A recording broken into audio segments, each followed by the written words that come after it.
I decided to do a few videos back to the very, very basics.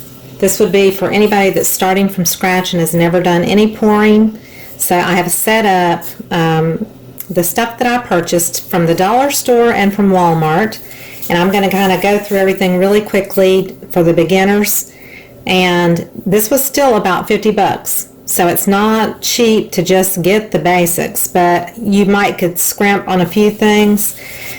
And so I'm going to quickly go through everything. And I did get Elmer's Glue this time, even though I never use Elmer's Glue in my regular pours. I got it today to try because everybody else uses it, and I really just prefer Floetrol. It's just safer to use because it's proven to be a good quality product. Elmer's Glue is just glue, and if you want to sell a painting down the road, I'm just not so thrilled with having glue in my painting to sell. So I would typically use Floetrol. I bought 5 bottles of glue at $1.50 a piece at the dollar store. So that is about $7 or something like that.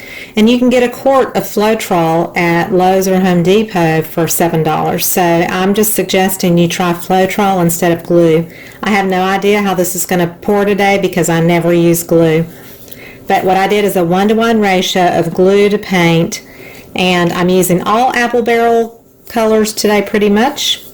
So I'm going to go through the colors real quickly. Laguna, Palm Leaf, Holly Branch, Wild Iris, Royal Violet, Admiral Blue, Bright Blue, Bright Magenta, Bright Red, and I try to get bright colors, can you tell? Yellow, Harvest Orange, and I got a big bottle of white and a big bottle of black, even though I just have a little bit of black mixed up.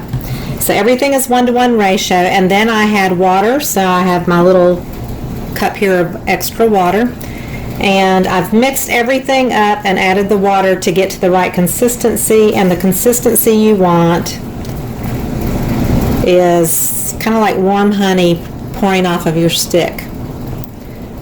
So you see how it's a steady stream, it's not drippy, like real watery. And it doesn't stick to my stick like peanut butter or, say, really thick yogurt. So it comes off in a steady stream. That's what you want it to do. I have one more color that I have not mixed, just so you can see me mix it from scratch. This is one of the deeper green. So I've got about 1 ounce of paint. These are 3-ounce bathroom cups. So I'm adding pretty much 1 ounce of color and about 1 ounce of glue,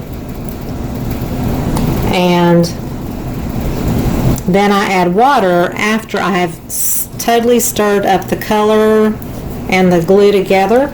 That's when I add water. And I did mix up my whole big 8-ounce bottle of white. I mixed it all up, so I've got some in a cup and some in a 12-ounce squeeze bottle. So I got the squeeze bottle at the dollar store. It's very flimsy. I have an Amazon link below my videos that has better quality bottles than these. They have these dollar store ones have this big wide opening. The other squeeze bottles I have on Amazon are they have a finer point at the end of it, and they have screw-on lids. They're a sturdier plastic, and they do not leak at all. So I prefer those, but I wanted to show you this totally for a beginner's pour, just so you can have an example of how people start with the really basics.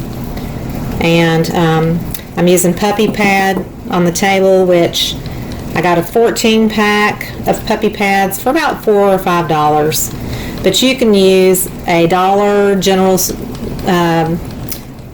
any dollar store plastic tablecloth, which is usually about $1. You can use that to pour on, and actually the paint will peel off of it pretty easily. So there is the consistency that I want.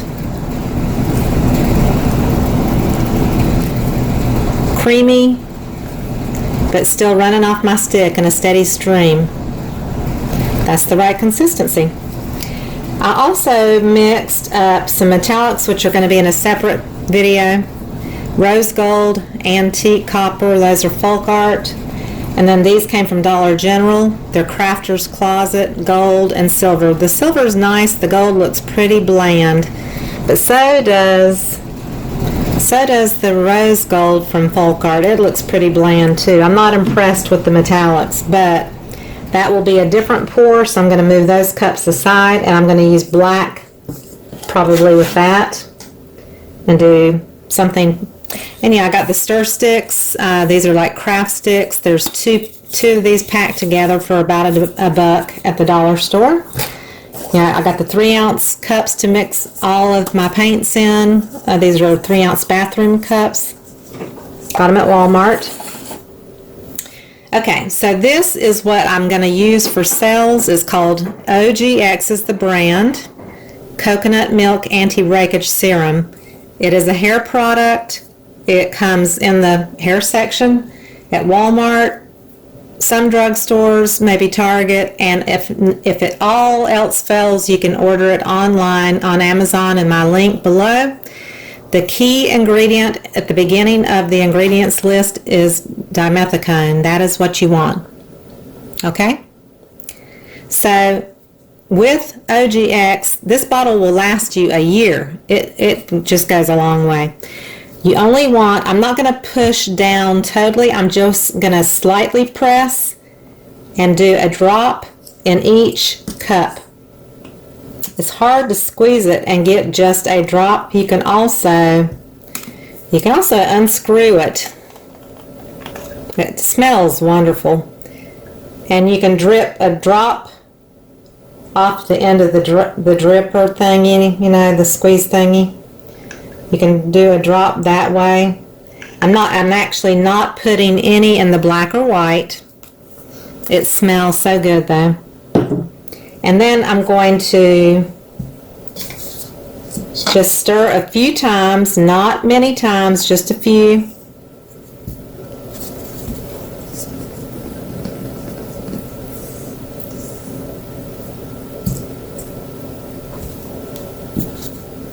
And every so often I wipe my stick off. Sometimes I'll share the sticks between the colors, but you want to share them in like colors that are similar to the other color you're using.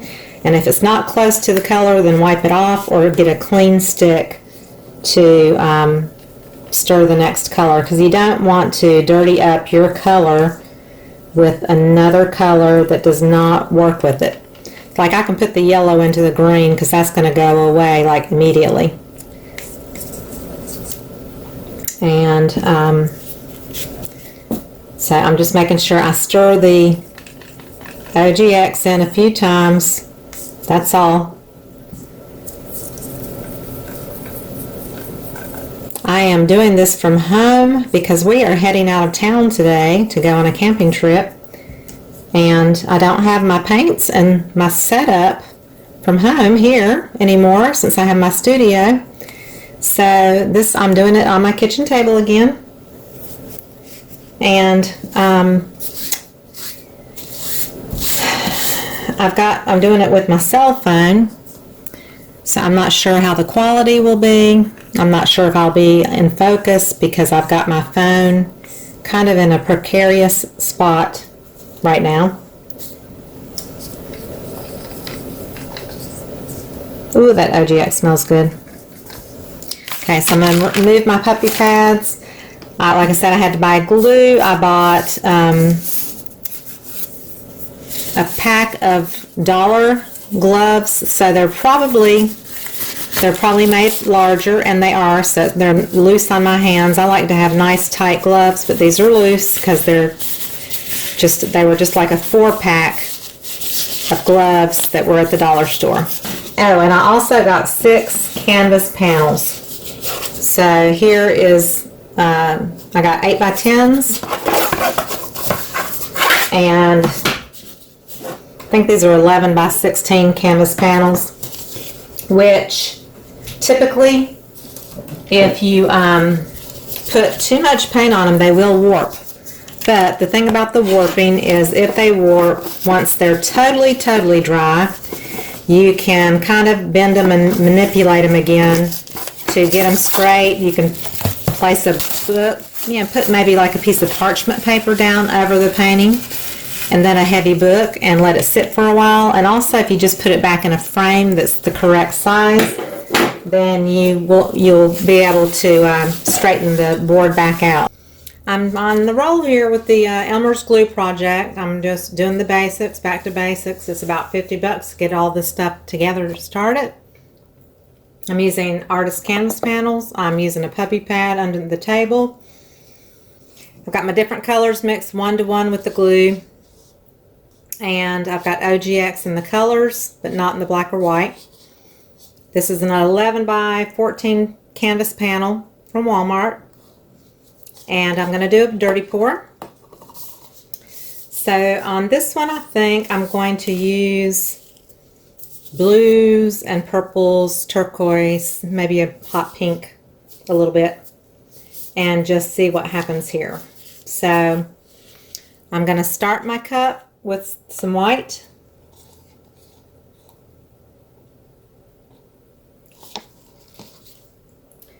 I'm going to pour from up high so it really dips in good. Purple. I'm going to do some turquoise. Now I need at least 6 ounces of paint for this. I want to make sure I have plenty. That's the darker blue. Do a little hot pink. The lighter blue. The lighter purple.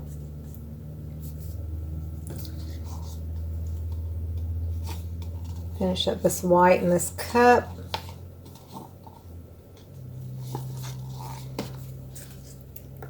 Hot pink. Maybe a little bit more turquoise.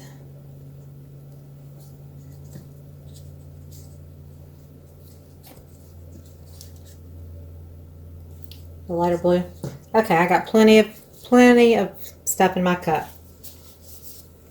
This is called a traditional dirty pour. When you pour colors on top of each other and they go into each other, it makes them dirty technically because you're mixing one color with another. That's what entitles it to a dirty pour. So I'm going to pick up my canvas, which is sitting on top of sticky cups. I'm going to turn it over my cup, flip it. So this is technically a flip cup.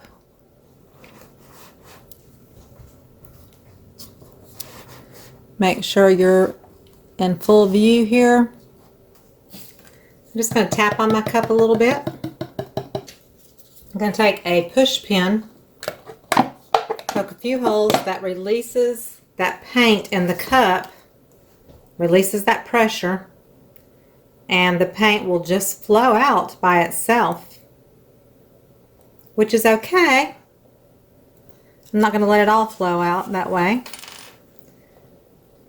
Now go ahead and flip it. Some people drip on top of their painting. I don't like to drip on top of mine. I like to move the cup out to the side and not let it drip on what's going on here. I don't like the drops of color that come out on top of my other colors. So this one, I think my table is going downhill just a little bit, so I'm trying to keep it from running off the canvas. I do not have my heat gun or hair, you cannot use a hair dryer. It blows the surface of the paint. It also blows your paint around and off the canvas. But it will dry the surface of your paint, and that's not what you want to do. You're just wanting to pop bubbles and release any bubbles. So use a heat torch or a heat gun, or blow with your breath.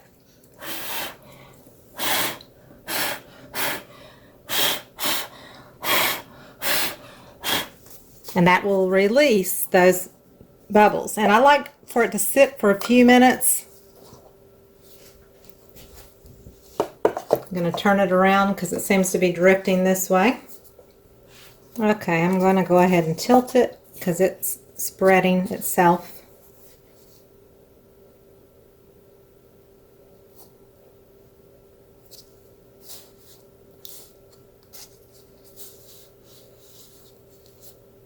And then I like to, you can also use a piece of cardboard on the edge that's curved around. I'm using my hand, kind of like a dam.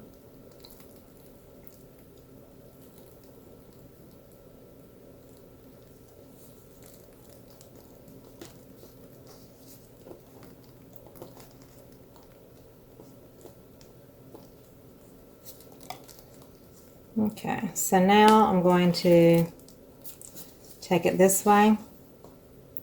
These are also apple barrel paints, which I typically do not use, and I don't use the glue typically. So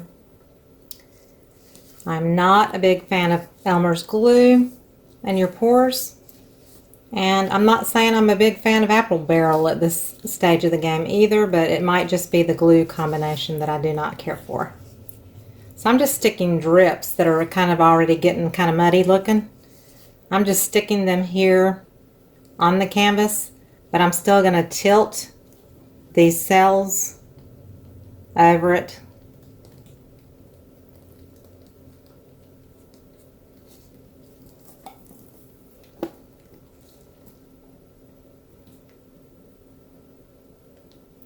See, I think with my typical other paints that I typically use, and I usually use Artist Loft White, I usually use Floetrol, I think I would have gotten totally different results than these. This is pretty, but it's kind of blah, and it's definitely going to have to be the background for something. I'm not sure what. So I'm going to stop stretching it right now because it's just cells that are stretching out and getting very elongated. So a very blah pour. Very blah.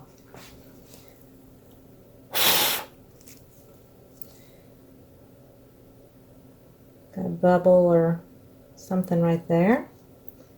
I have a few bubbles. I don't have my skewers with me, which I would typically use the point of a skewer to pop a bubble.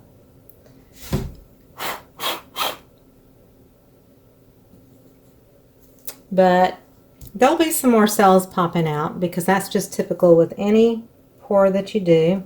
Some cells will pop out, but there's nothing really exciting going on with this painting.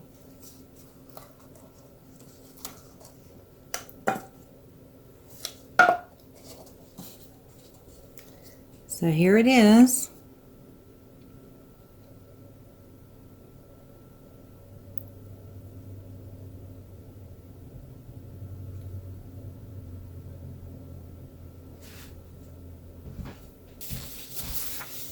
Thank you for watching. I'll see you on the next one.